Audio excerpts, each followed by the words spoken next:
জুলাই আন্দোলনকালীন বৈষম্য বিরোধী ছাত্র আন্দোলনের সমন্বয়কদের তুলে নিয়ে ডিবি কার্যালয়ে নির্যাতনের পর খাবার খাইয়ে সেই ছবি সামাজিক যোগাযোগ মাধ্যমে প্রচার করায় তৎকালীন ডিবি প্রধান হারুনুর রশিদকে পদ থেকে সরিয়ে দেন শেখ হাসিনা। তৎকালীন স্বরাষ্ট্রমন্ত্রী আসাদুজ্জামানের নির্দেশনায় ছবি প্রকাশ করা হয়েছিল বলে ওবায়দুল কাদের, আসাদুজ্জামান ও হারুনুর রশিদের ফোনালাপে তথ্য উঠে এসেছে। আন্তর্জাতিক অপরাধ ট্রাইব্যুনালে কাদের ও আসাদুজ্জামানের গোপন ফোনালাপ দাখিল করে প্রসিকিউশন। ফোনালাপে শোনা গেছে, ডিবি থেকে হারুনকে সরিয়ে দিলে পুলিশ বাহিনীর মধ্যে শৃঙ্খলা নষ্ট হবে, এমন আশঙ্কা তাদের।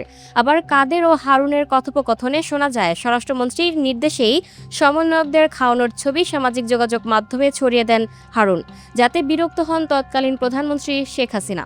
এর আগে ট্রাইব্যুনালে শেখ হাসিনার সঙ্গে ওবায়দুল কাদের ও হাসান মাহমুদের ফোনালাপ দাখিল করা হয়। বুধবার 12 আগস্ট ওবায়দুল কাদের সহ 7 জনের মামলায় সমাপনী যুক্তিতর্ক উপস্থাপন করবেন prosecution. Lucky Akter, up to date news, Dhaka.